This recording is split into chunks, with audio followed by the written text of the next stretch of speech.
Before you start, huge announcement. What if Naruto had the full Kurama I did part 1 on my second channel, Anime King 2? Go over and check it out, guys. It's a brand new series and I hope that you will enjoy it. I'll be leaving a link in the description, and also if you're not yet subscribed to that channel, click that subscribe button and join Anime King 2. But for now, I'm gonna be giving you a brand new what if here. What if Naruto went missing for 4 years? Part 1. Hope you enjoy this one and get this one to 100 likes as soon as possible, and I'll be posting the next part quickly for you guys. Remember to share to all of your friends on your social media platform. Comment down below and tell me if you enjoy this one, and yeah, without further ado, let's get straight into it. Start the intro.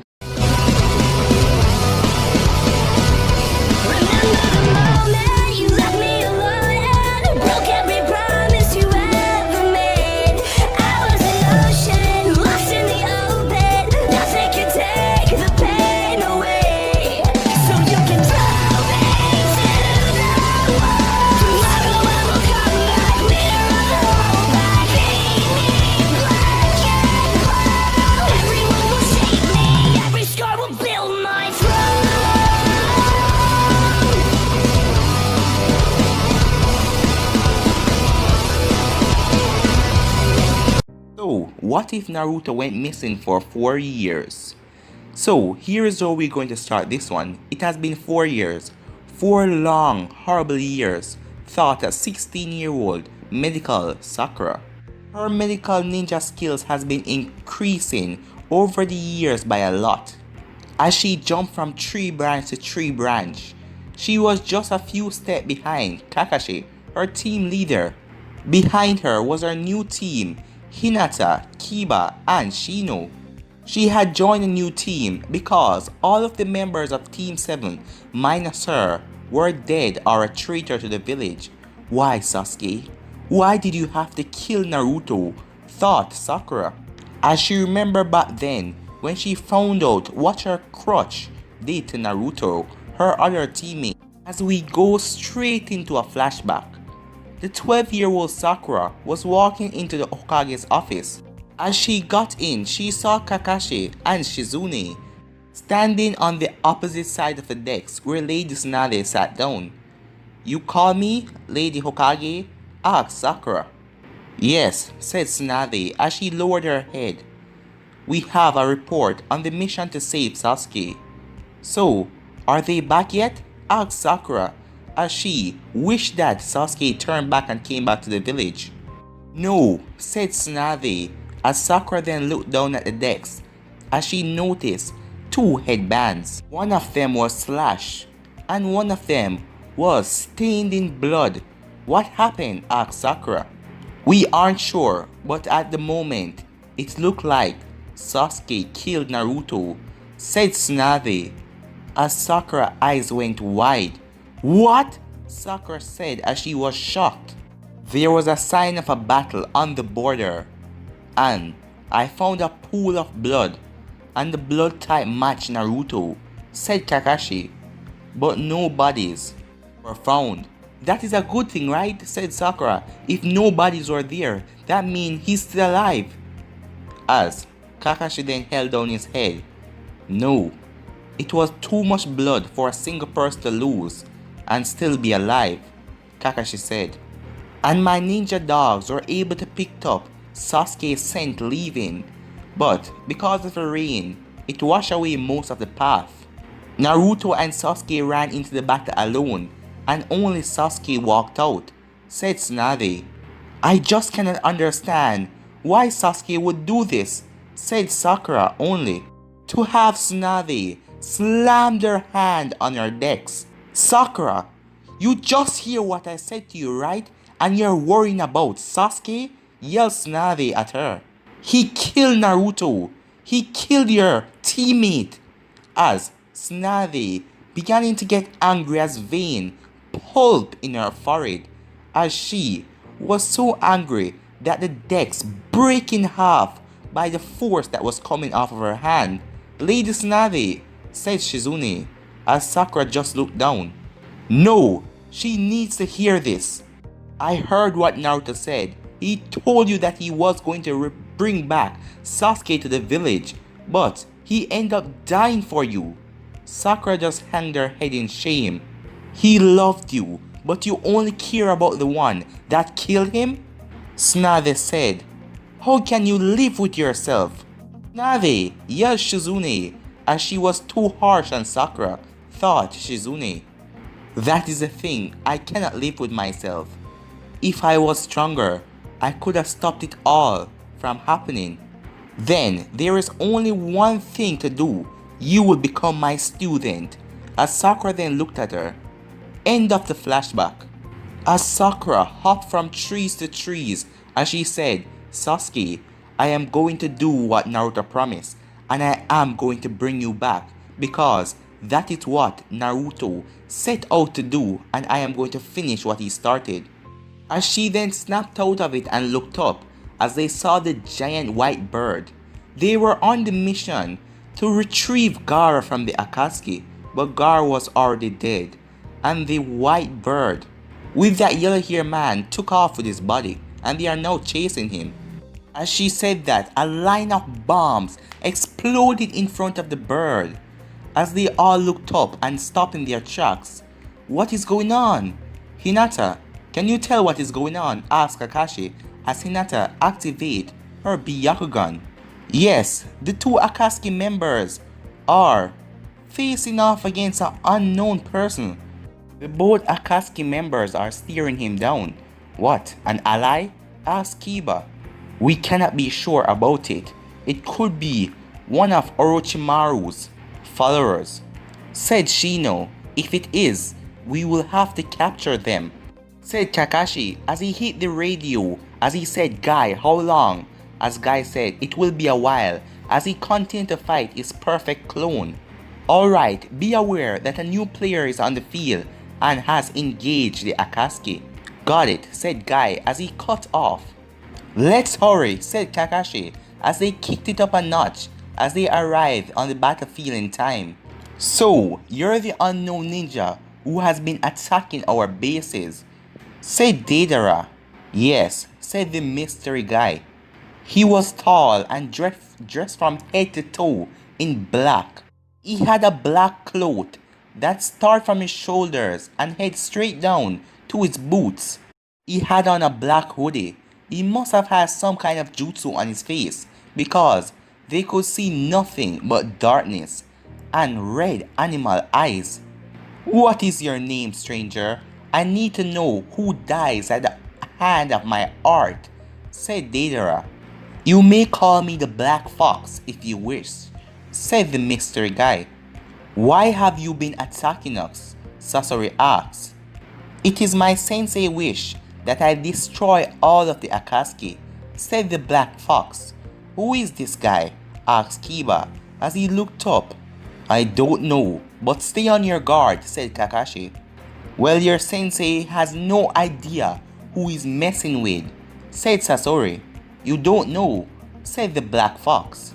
Deidara then started to laugh as he said, You fool, you stood there as I surround you with my art as 100 small spiders creep all around the Black Fox and surrounded him as Deidara shouted, Now die! As a large explosion happened. It was quite powerful as a huge effect blew back the Leaf Ninjas as Deidara and Sasori jumped back out of the effect. That was too easy. This guy everyone was worrying about attacking the base? Deidara laughed out. Don't celebrate too soon, said a voice as Deidara looked up to see the Black Fox with a sword in his hand coming down with full force. How in the world? Asked Deidara. As Sasori then used his metal tail and sent it upwards towards the Black Fox. He managed to dodge it in split second as he jumped back a distance away from them. But it was too late because Sasori's tail had caught him. As Sasori then laughed inside of his contraption as he said, Don't worry Deidara, even though he managed to dodge your stupid art, my poison will be kicking in soon enough. The fox then started to laugh. No, it will not. You see, I'm immune to all poison. As Sasori then looked to see the wound heal already. What? Sasori asked. All you did was manage to ruin my perfect cloak. As he took off the cloak, he was wearing a long sleeve shirt, fully black, and it went down, straight down to his gloves, and stopped. He had on a black pants. The boots themselves were black, with black metals running from the bottom to the tips. His face was still not showing because it was hidden by his hood and the jutsu, making nothing but darkness show and the red animal eyes. Still hiding your face, huh? Asked Sasori.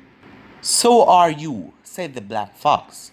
Well, it's time for you to die. I don't need to see your face. Sasori then opened his mouth and about 100 small needles fly towards the fox.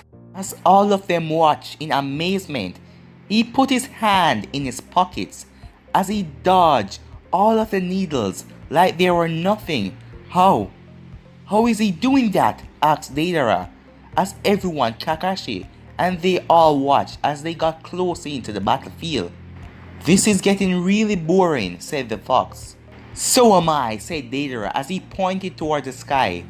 Out of a cloud came 3 of the clay birds as they came, forcing down to the ground at the black fox. He jumped back, dodging them. At seconds, he was moving in a way it wasn't human-like.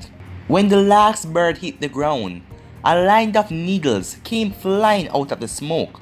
It was surprising as one of the needles managed to fly in between the space of the hoodie and his head, ripping the hoodie apart as it broke the jutsu. For a moment nothing happened. As he looked down at the ground, the hoodie teared off and long, flowing yellow hair that reached to his shoulders were shown. Finally, we get to see your face, said Deidara. You shouldn't have done that, said the fox as he stood up, as Sakura's eyes went wide, as she couldn't believe it. Everyone, Kakashi, all of them, Hinata, were shocked. The most thing they saw was the whisker marks, as Sakura then said, Naruto? As he then turned and looked at her. Then for a brief seconds, those red eyes turned into blue, and then they turned back into red. How can this be? That is Naruto, asked Hinata, as she thought that she was going to faint. How indeed, said Shino. We have to back him up, said Kiba, as he was about to jump out there. Your help would not be required. As all of them turned around, stopping Kiba from jumping out there, as they then saw a large fox the size of Akamaru standing on the top of a branch far above them. As it was sitting there all along, said Kakashi, it had jet black fur. It also had dark eyes that sent shiver down their spine. Who are you? Said Kiba, as he wondered how the hell he didn't smell the fox before. My name is Saito, and Naruto and I are a team, said Saito with a small smile, showing off his razor sharp fangs. And Naruto had asked to do this alone. I was going to help him, but he said no. How can we believe you? Asked Sakura. I do not need you to believe me, said Seiko, but if you try to get in Naruto's way, I will have no problem. As he then stood up on all fours, as he growled at her, ending your life. Said Seiko, there are 5 of us, 6 of us if you count Akamaru. We can take you on, yelled Kiba. Foolish dog boy, not knowing when he is outmatched, said Seiko. Now tell me, do you not see anything different about me? Something you wouldn't see in a normal fox?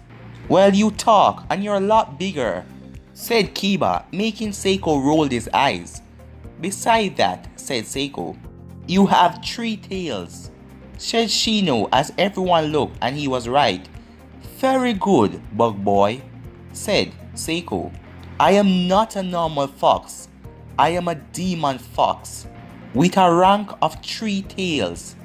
That is 6 tails lesser than the Kyuubi 9 tail, and we humans defeated and killed him, said Kiba. My father is far from dead, said Seiko with a grin as he looked at the ninjas. What? Said Sakura. Did you just say father? Yes, I am the son of the 9th tail, the demon above all demons. And Naruto, his student. His student? Asked Sakura. Unknown to everyone, Kakashi was putting everything in place. The Kyuubi must have taken him somewhere to train him. But for what? Kakashi thought. He wouldn't just do that for free. He would want something. The only thing he wanted was to be free of Naruto. Could Naruto have freed him? For him to train him? Kakashi thought as all of these ideas were running through his head. Seiko, you don't have to tell them everything, said Naruto as Kakashi cut off his thoughts as he stared at Naruto. And also, you don't have to scare them. But it's so funny when I do, said Seiko as he laughed. I bet you wanted your hood to come off. I know you could have dodged that attack easily, but you wanted to see the shocked expression on their faces. So, you are a Jinchuriki? Asked Sasori. I was, but not anymore, said Naruto.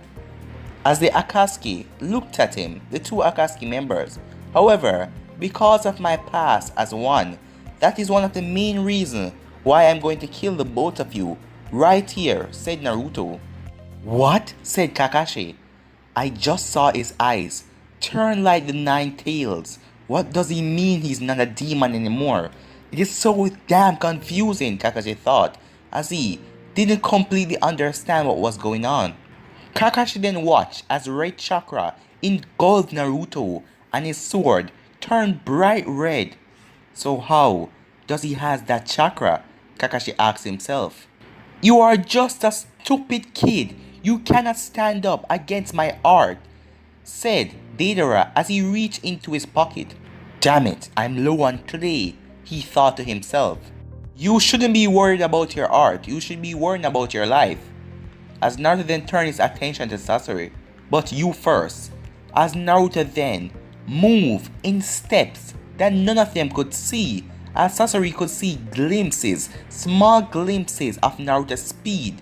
But Naruto was too fast as Naruto's sword ripped into his puppet body. Sasori! Yelled Deidara as a figure jumped out of the remains of puppets. As he then stood up, a young boy with red hair. You actually got me out of my outer body, said Sasori. Now you see my real form. You're a redhead? Asked Deidara. Shut up, said Sasori, as he then pulled out a scroll. I didn't think that I would need this, but I guess I have no other choice. As Kakashi was standing there stunned, he didn't even see when Naruto moved. He wasn't using his Sharingan, so that must be the reason, he thought to himself. But that speed was just unnatural. As Sasori just saw a glimpse of Naruto, he didn't see Naruto's actually physical body, he just saw a flash, and then his puppet was destroyed. Naruto wanted to get him out of that fake thing. Sasori then ran through some hand signs as he slammed it on the scroll, as the 3rd Kazekage stood in front of everyone. Oh, the 3rd Kazekage, said Naruto. So you know that I have this ultimate puppet, but you still try and fight me, said Sasori. Yes, but it is still a puppet. Kill the master and the puppet is useless, said Naruto. Like you could kill Sasori, said Deidara. I already have, said Naruto, as a sword ran through Sasori's back and pierced right through the front. How in the world? Said Sasori as he turned to see a second Naruto standing there with a sword in his hand. When you cut my hood, I made a clone, said Naruto, and I also know that your heart is your only weak spot. My spies know a lot about you. Deidara, get out of here, ordered Sasori as Deidara stood there. Go! Alright, said Deidara as he formed another bird and took flight. How come? He bring me down so easily, Sasori thought to himself. So today is the day I will die. Wouldn't be so sure, Sasori of the Red Sand, Naruto whispered as he ran through some hand signs. As the one in front of him, there was a scroll hanging on his belt. It turned fully white as Sasori saw it, and then it turned back to normal as the one pulled out his sword and pushed Sasori's body down to the ground. Well done, Naruto, said Saito, as he landed beside Naruto after jumping out of the tree. Naruto, said Sakura as all of the Leaf Ninjas landed around him. Naruto then looked over and said Saito, as Saito just nodded. Naruto, we are talking to you, yelled Kiba as Naruto raised his hands and formed some hand signs. It is too soon, said Naruto as he disappeared in a flash of red light. But guys, I'm gonna be ending this episode right here, and tell me down in the comments if you enjoy this. Remember to share to all your friends on your social media platform, guys, and go and check out Anime King 2 because I did a new video on that page as well. I'll be leaving a link in the description, and if you're new, just click that subscribe button and join the Anime King 2 family, guys. And if you're first time hear my voice, check out my two channels. Trust me, they're very awesome. But more for now, guys. Peace.